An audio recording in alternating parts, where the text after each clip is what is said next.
My name is Robert Thompson, and for 40 years I poured everything into my family. I built a successful small construction business from nothing. I paid for my daughter Emily's college, her wedding, and even helped her husband Mark start his own failing car dealership. My wife Margaret passed away 5 years ago, and since then the house felt emptier than ever. Emily and Mark visited only when they needed something, usually money. Last month, something inside me finally snapped. I was sitting alone at the kitchen table, staring at my old bank statement. There it was again, another emergency withdrawal Mark had convinced Emily to ask for. $8,000 this time. "Dad, the dealership is slow. We'll pay you back," she had said with that same sweet voice she used since she was a little girl. But they never paid anything back. Not once in 3 years. I drove to the bank the next morning with a heavy heart but a clear mind. "I want to close this joint account and open a new one in my name only," I told the manager, "and issue me a new debit card." The process took less than an hour. When the shiny new card arrived in the mail 3 days later, I felt lighter than I had in years. I didn't tell anyone, not yet. I started small. I paid off the last of Margaret's medical bills. I bought myself a comfortable recliner and finally joined that senior fishing club I'd always dreamed about. For the first time in a long time, I felt peace. But peace never lasts long when secrets are involved. Emily had always been my princess. When she was young, I worked double shifts so she could have dance lessons, new clothes, and the best schools. After Margaret died, I hoped Emily would step up and spend more time with me. Instead, her visits became shorter and her requests bigger. Mark was the charming salesman type. Always smiling, always promising. "We're family, Dad," he'd say while slapping me on the back. But his dealership was drowning in debt, and I slowly realized I had become their personal ATM. My son, David, lived 2 states away. He called every Sunday like clockwork. "Dad, how are you holding up?" he'd ask genuinely. David never asked for money. He had built his own life as a teacher and coached his kids' soccer team. I was proud of him, even if distance kept us apart. One evening, about 2 weeks after I changed the account, David called. "Dad, Emily just called me screaming. She said something about the bank account." "What's going on?" I sighed. "I just took control of my own money, son. That's all." David was quiet for a moment. "Good for you. They've been treating you like a walking wallet for too long." His words gave me strength, but I still dreaded what was coming. It was a rainy Thursday evening when the pounding started. I was watching an old Western movie, enjoying my new recliner, when I heard the aggressive banging. "Dad, open this door right now." Emily's voice was sharp with anger. I opened the door to find my daughter red-faced, mascara running from the rain, and Mark standing behind her looking ready to explode. "What did you do to the account?" Emily demanded, pushing past me into the living room. "We tried to buy groceries and the card was declined. The bank said the old account is closed." Mark stepped forward, pointing his finger. "We've been good to you, Robert. After everything we've done, you pull this? Where's our money?" I stayed calm, though my heart was racing. "Your money? I worked for that money. I earned it. And I've given you thousands over the years. Money you never repaid." Emily's eyes filled with tears, but they looked more like angry tears than sad ones. "We're your family. Mom would be ashamed of you right now." That stung. Margaret had always taught us to be generous, but she also believed in respect. I took a deep breath and told them the truth. "I changed the account because I'm done being used. I need to live my remaining years with dignity, not as a bank for your problems." Mark laughed bitterly. "You're being selfish. The dealership needs a $15,000 injection or we lose everything. You owe us that much." The argument grew louder. Emily accused me of favoring David. Mark threatened to never let me see my grandchildren again. I stood my ground, something I should have done years earlier. The shouting eventually gave way to exhausted silence. That's when the real truths came out. Emily sat on the couch, crying for real now.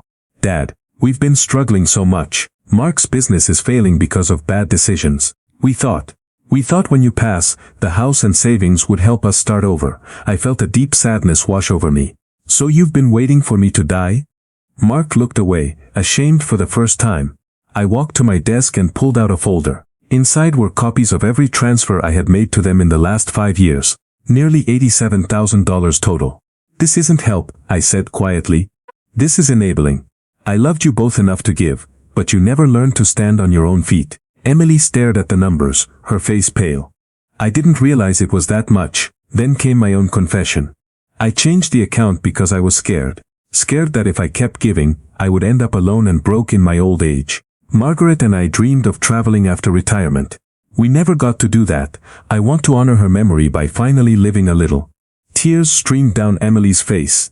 We never knew you felt this way. We thought you were lonely and needed us to ask for things so we'd come over. Mark sat down heavily. I've been an idiot, Robert. I pushed Emily to ask every time. I'm sorry. The anger slowly melted into raw honesty.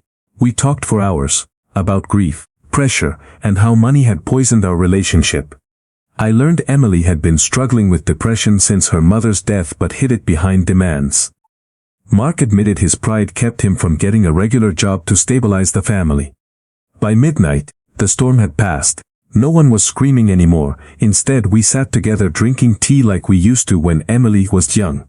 I'm not cutting you off completely, I told them. But there will be new rules. No more unannounced withdrawals. If you need help, we discuss it like adults, and I want to see my grandkids more, without the money talks. Emily hugged me tightly. I'm so sorry, Dad, I love you. I got so lost in our problems that I forgot you're a person too. Mark extended his hand. I'll make it right. I'm looking for a steady job starting next week, no more shortcuts. The next Sunday, David drove in with his family. We had a big dinner, my first real family gathering in years. The grandchildren ran around the backyard while we adults talked openly. I showed them the new fishing gear I bought with my freedom money. Everyone laughed. I still have my new bank account and my new card. But more importantly, I have boundaries and honest relationships. Emily and Mark started attending financial counseling together. The dealership is slowly turning around because Mark finally faced reality. Life is shorter than we think. Changing that bank account didn't just protect my savings, it protected my peace and, in the end, saved my family from completely falling apart. If you're watching this and you've been giving until it hurts, remember. Love should never bankrupt your soul. Sometimes the kindest thing you can do for yourself and for them is to say, enough. What would you have done in my situation? Drop your thoughts in the comments. If this story touched your heart, please share and subscribe for more real-life family lessons. Hit the notification bell so you never miss a story that might change how you see your own family. The weeks after that rainy night felt like a fresh start. Emily began visiting twice a week without asking for anything. She brought homemade cookies. The same recipe Margaret used to make. And we sat on the porch talking about old memories. Mark enrolled in a business management course at the community college. For the first time, he seemed genuinely determined. My son David and his family came down more often too. The grandchildren, little Sophie and Jack, filled the house with laughter again. I taught Jack how to fish at the lake, just like I once taught Emily. Life was finally balancing, but peace in a family with old wounds is fragile. One afternoon, while I was watering the garden, Emily arrived looking nervous. She held an envelope in her hands. Dad, we found something while cleaning the garage, she said quietly.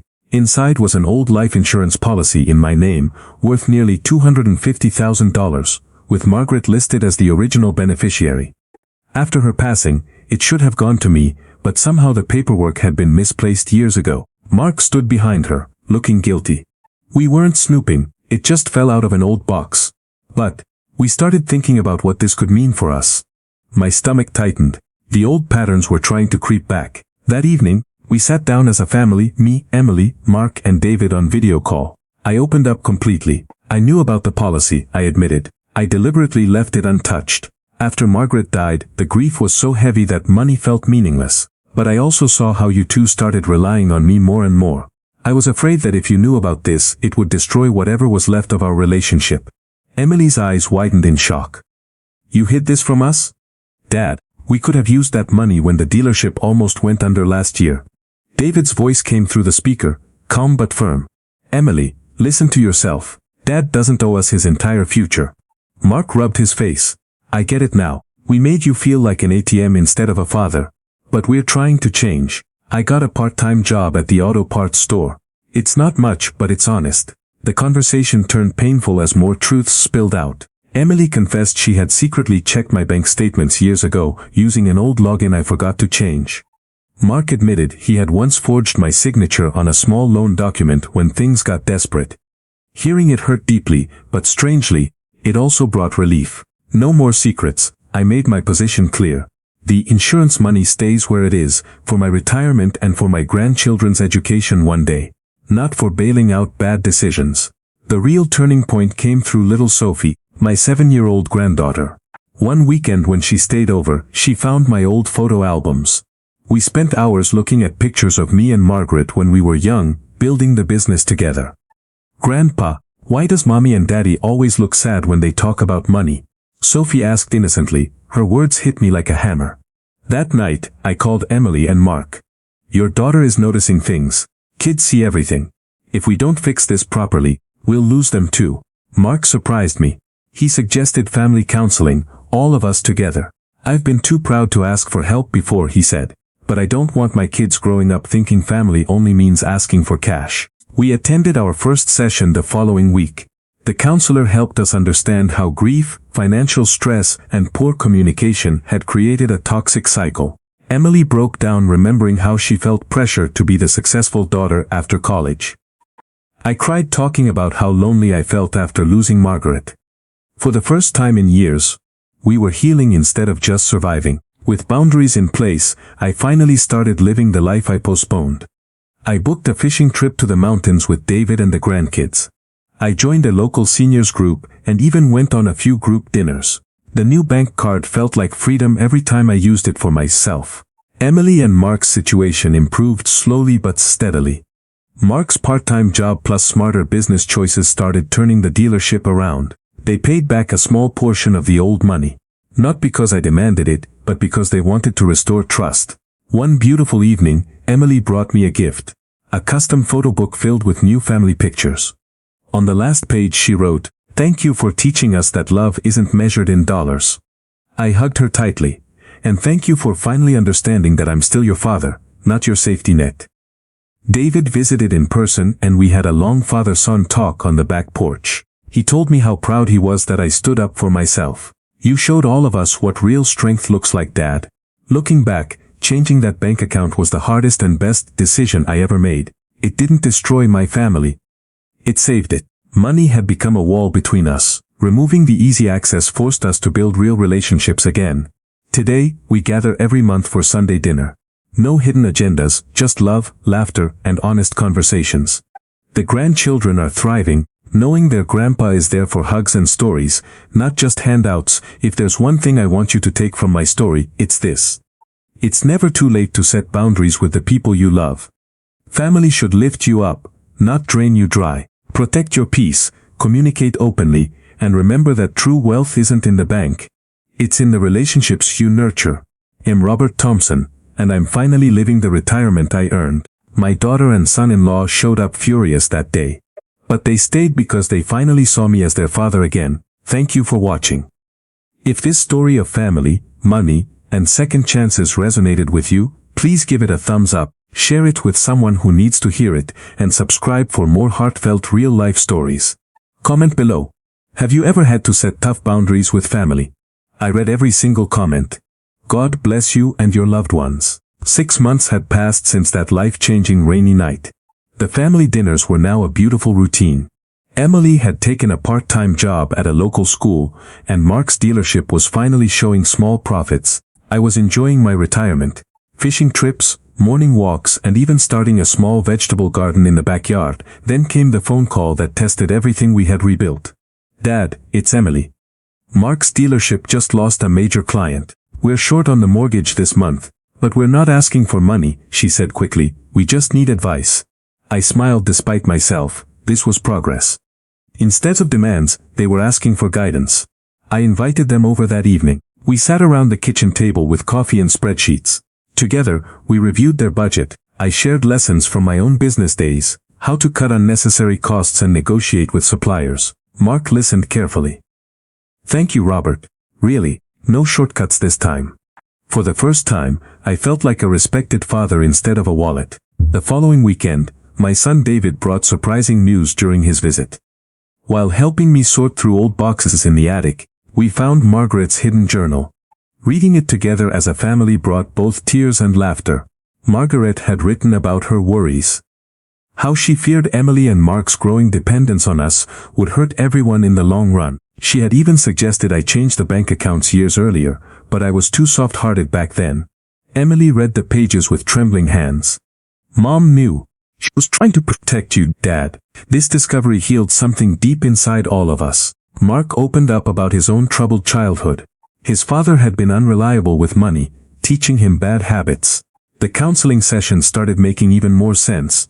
That night, we made a family pact. Every 3 months we would have a money-free check-in where we talk about dreams, struggles, and support without any financial requests allowed. It strengthened our bonds beyond dollars and cents. With the family on solid ground, I finally pursued the dreams I had shelved for decades. I booked a week-long cruise with a seniors group, something Margaret and I had always talked about. Before leaving, I gave each grandchild a small savings bond for their future education, explaining it was a gift of love and responsibility, not a handout. While I was away, Emily and Mark surprised me by fixing up the old backyard shed into a cozy fishing cabin. They did it with their own hands and limited budget. When I returned and saw it, my eyes filled with tears.